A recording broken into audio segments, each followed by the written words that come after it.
जय श्री राम दोस्तों, मैं केशवर पाल आज फिर एक नई वीडियो के साथ आपके सेवा में हाजिर हुआ हूँ। दोस्तों, आज से मैं रामपाल जी के इस पुस्तक ज्ञान गंगा पे एक सीरीज ला रहा हूँ और आपको इस पुस्तक में एक एक पृष्ठ एक एक शब्द को दिखाऊंगा और उसको ग्रंथों से मिल करके आपको समझाने का प्रयास करूंगा ताकि आपको मालूम पड़ जाए कि रामपाल ने इस पुस्तक में क्या लिखा है। ठीक है, क्योंकि इनके भक्त कहते हैं कि यह पुस्तक सभी शास्त्रों का सार है, तो हम इसको देखेंगे कि यह सार है या आसार है। ठीक है, तो आप वीडियो में बने रहिए और लास्ट तक देखिए। आज यह पहला भाग है दोस्तों, यह रामपाल की पुस्तक है ज्ञान गंगा और हम पहली वीडियो यहाँ से बनाएंगे अवतार की परिभाषा। अब यहाँ पे रामपाल जी ने एक कहानी क्यों लिया है दोस्तों, क्योंकि आगे इनको यहाँ पे अपना अवतार सिद्ध करना है। सतपुरुष का वर्तमान अवतार, मतलब इस समय सतपुरुष का अवतार क्या है, इस चीज को रामपाल बताएंगे। ठीक है, तो हम इसको बाद में लेंगे, अभी हम जो है इनका यहीं से पढ़ेंगे। लिखते हैं कि अवतार का अर्थ है ऊंचे स्थान से नीचे स्थान पर उतरना। विशेषकर यह शुभ शब्द उन उत्तम आत्माओं के लिए प्रयोग किया जाता है जो धरती पर कुछ अद्भुत कार्य करते हैं, जिनको परमात्मा की ओर से भेजा हुआ मानते हैं या स्वयं परमात्मा ही का पृथ्वी पर आगमन मानते हैं। ठीक है, अब यहाँ पे रामपाल जी आगे लिखते हैं कि श्रीमद् भागवत गीता अध्याय 15 श्लोक 1 से 4 तथा 16-17 में 3 प्रभुओं का ज्ञान है। ठीक है दोस्तों, यह भागवत गीता है और इसका यहाँ पे 15वां अध्याय है। इस 15वें अध्याय को पुरुषोत्तम योग कहा गया है। ठीक है, और पहला श्लोक का यहाँ पे अनुवाद है। भगवान अर्जुन से कहते हैं, ऊपर की ओर मूल वाले तथा नीचे की ओर शाखा वाले जिस संसार रूप अवस्थान वृक्ष को परवाह रूप से अव्यय कहते हैं और वेद जिसके पत्ते हैं, उस संसार वृक्ष को जो जानता है वह संपूर्ण वेदों को जानने वाला है। ठीक है, स्वामी जी ने इसका अनुवाद यहाँ पे विस्तार से बताते हैं। दोस्तों, 13वें अध्याय के आरंभ से 2 श्लोकों की तरह यहाँ 15वें अध्याय के पहले श्लोक में भी भगवान ने अध्याय के संपूर्ण विषयों का दिग्दर्शन कराया है और ऊर्ध्व मूलम पद से परमात्मा का, अधम शाखम पद से संपूर्ण जीवों के प्रतिनिधि ब्रह्मा जी का तथा अश्वत्थम पद से संसार का संकेत करके संसार रूप अश्वत्थ वृक्ष के मूल सर्वशक्तिमान परमात्मा को यथार्थ रूप से जानने वाले को वेदविद कहा गया है।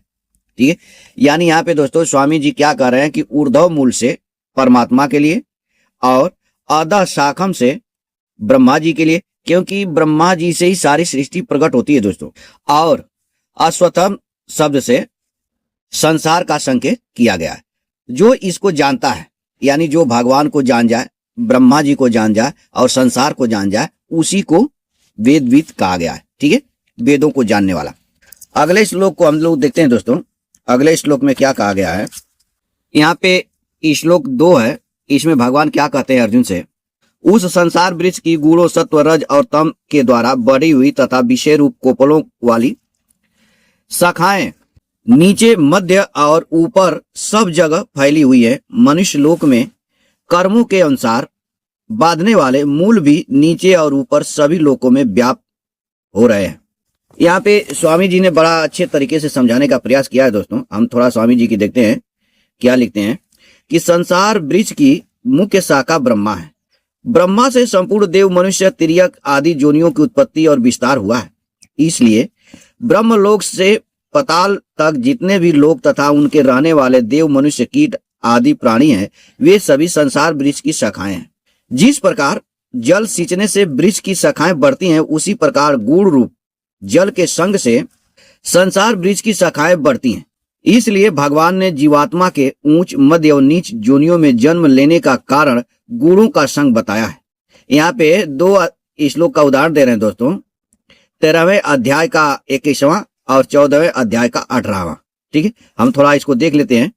यहाँ पे देखिए, यह 13वें अध्याय का 21वां श्लोक है। यहाँ पे भगवान क्या कर रहे हैं, प्रकृति में स्थित पुरुष जीव ही प्रकृति जन्य गुणों का भोक्ता बनता है और गुणों का संग ही इसके ऊंच नीच जोनियों में जन्म लेने का कारण बनता है। कौन गुण? रजगुण, तमगुण, सतगुण। अब इसी को भगवान ने, यह अध्याय 14 का 18वां श्लोक है, इसमें भगवान क्या कहते हैं? सत्वगुण में स्थित मनुष्य उधर लोक में जाते हैं और रजोगुण में स्थित मनुष्य मृत्यु लोक में जन्म लेते हैं, और निंदनीय तमोगुण की वृत्ति में स्थित तामस मनुष्य अधोगति में जाते हैं।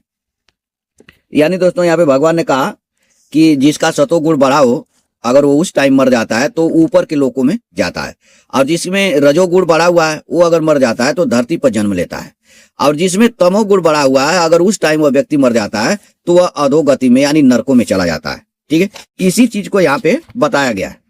ठीक है, आगे स्वामी जी यहाँ पे लिखते हैं कि संपूर्ण सृष्टि में ऐसा कोई देश, वस्तु, व्यक्ति नहीं है जो प्रकृति से उत्पन्न तीनों गुणों से रहित हो। गीता 18वें अध्याय का 40वां श्लोक बता रहे हैं। ठीक है, थोड़ा हम उसको भी देख लेते हैं। यहाँ पे देखिए, यह 18वां का 40वां श्लोक है। इसमें भगवान क्या कहते हैं कि पृथ्वी में या स्वर्ग में अथवा देवताओं में तथा इसके सिवाय और कहीं भी वह ऐसी कोई वस्तु नहीं है जो प्रकृति से उत्पन्न इन तीनों गुणों से रहित हो। ठीक है, यानी रजगुण, तमगुण, सतगुण से रहित कोई भी वस्तु कहीं पर भी नहीं है। ठीक है, यानी दोस्तों इसमें भगवान ने साफ कहा कि यदि आपकी मृत्यु सतोगुण में होती है तो आप उधर लोक को जाएंगे, रजोगुण में होती है तो पृथ्वी लोक में जन्म लेंगे, और तमोगुण में होती है तो नीचे के नरकों में चले जाएंगे। ठीक है, आगे तीसरा में भगवान कहते हैं अर्जुन से कि संसार वृक्ष का जैसा रूप देखने में आता है वैसा यहाँ विचार करने में मिलता नहीं है, क्योंकि इसका न तो आदि है, न अंत है, और न स्थिति ही है। इसलिए इस दृढ़ मूल वाले संसार रूप अश्वत्थम वृक्ष को दृढ़ असंगता रूप शास्त्र के द्वारा काट कर, अगले चौथा श्लोक में भगवान क्या कहते हैं दोस्तों, यह चौथा है, इसमें भगवान क्या कर रहे हैं? उसके बाद उस परम पद परमात्मा की खोज करनी चाहिए जिसको प्राप्त हुए मनुष्य फिर लौटकर संसार में नहीं आते, और जिससे अनादिकाल से चली आने वाली यह सृष्टि विस्तार को प्राप्त हुई है, उस आदि पुरुष परमात्मा के ही मैं शरण हूं। ठीक है, तो यहाँ पे दोस्तों, यहाँ पे एक बात आ गई कि आदि पुरुष परमात्मा के ही मैं शरण हूं। तो रामपाल और इसके चेले ये कहते हैं कि गीता ज्ञानदाता किसी परमात्मा के शरण में है। हम थोड़ा सा आपको रामपाल की एक पुस्तक को दिखा देते हैं, उससे आप स्वयं अनुमान लगा सकते हैं। यह रामपाल की पुस्तक है यथार्थ भक्ति बोध, जीव हमारी जाति वाला यह है, और इसके पृष्ठ संख्या 163 पे एक बाणी है दोस्तों, प्रेम प्रकाश भया उजियारा कहे कबीर मैं दास तुम्हारा। तो यहाँ पे कबीरदास जी दास कह रहे हैं कि मैं दास तुम्हारा, तो आखिर कबीरदास जी किसके दास हैं? ठीक है, अब यहाँ पे रामपाल ने इसका अनुवाद करते हुए लिखते हैं कि प्रेम प्रकाश भया उजियारा अर्थात सत्य भक्ति करने से परमात्मा के प्रति प्रेम जागृत हो गया। परमेश्वर कबीर जी ने हमें भक्ति के गुर दाव पेच बताते हुए कहा है कि भक्त ने अपने आप को परमात्मा का दास, नौकर, गुलाम मानना चाहिए तथा कहे कि हे परमेश्वर जी मैं आपका दास हूं, चरण कमल में रखना चाहिए। तो यहाँ पे रामपाल को ये लगा कि कबीरदास जी दूसरे भक्त के लिए कह रहे हैं कि मैं आपका दास हूं, लेकिन यहाँ पे कबीरदास जी स्वयं कह रहे हैं कि प्रेम प्रकाश भया उजियारा कहे कबीर मैं दास तुम्हारा। ठीक है, तो यहाँ पे रामपाल की आंख खुल गई।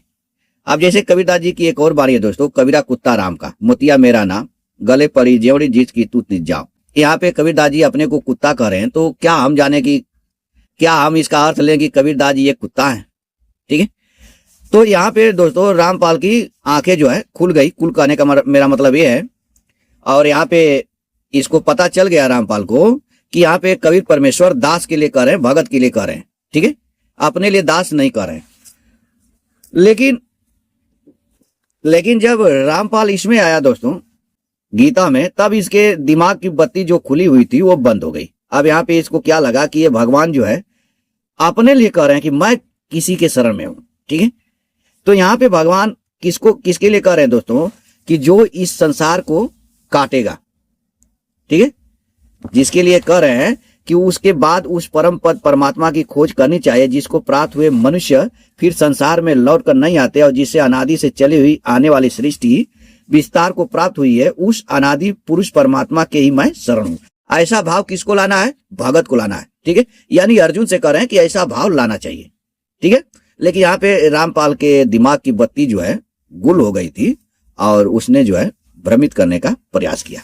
इसी अध्याय 15 के 6वां श्लोक में भगवान ने बताया दोस्तों कि जिस परम पद के पास जाना है वह परम पद कैसा है और किसका है। भगवान कहते हैं कि उस परम पद को न सूर्य न चंद्र और न अग्नि ही प्रकाशित कर सकती है, और जिसको प्राप्त होकर जीव लौटकर संसार में नहीं आते वही मेरा परम धाम है। यानी जहां पे जाने के बाद संसार में लौटकर नहीं आया जाता वह परम धाम स्वयं भगवान श्री कृष्ण का है, और वह कैसा है कि उसको सूरज चांद सितारे ये प्रकाशित नहीं।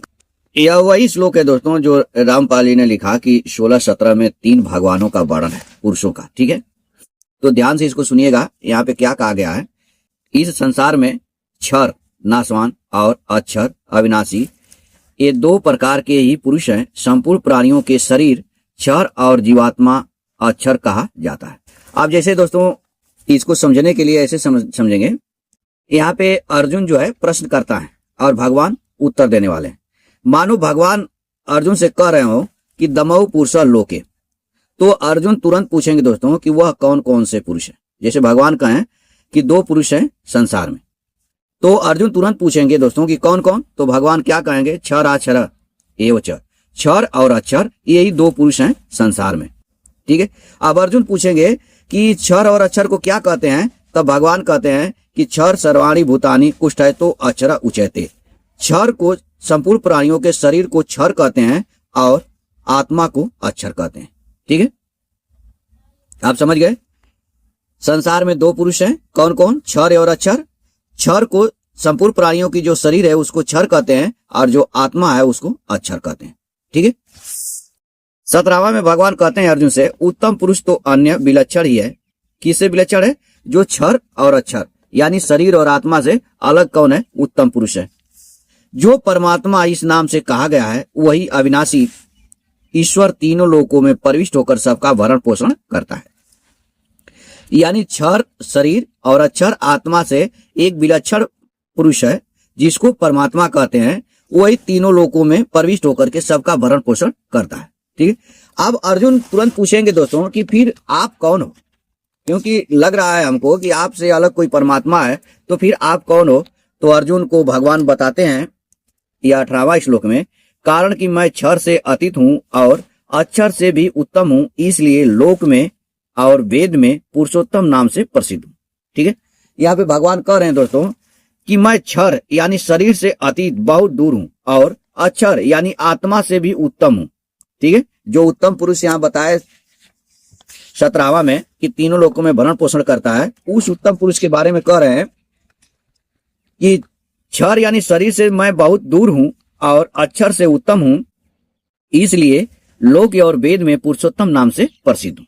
ठीक है, और जब पुरुषोत्तम नाम से प्रसिद्ध हैं दोस्तों, तो अगले श्लोक में बता रहे हैं या 19वां में कि हे भरतवंशी अर्जुन, इस प्रकार जो मोह रहित मनुष्य मुझे पुरुषोत्तम जानता है वह सर्वज्ञ सब प्रकार से मेरा ही भजन करता है। ठीक है, और जो भगवान को पुरुषोत्तम नहीं जानते वो रामपाल और चेलों की तरह से निंदा करते हैं। तो दोस्तों हम आशा करेंगे कि आप समझ गए होंगे कि यहाँ पे किसी भी प्रकार से 3 पुरुष नहीं है, यानी 3 भगवान नहीं है।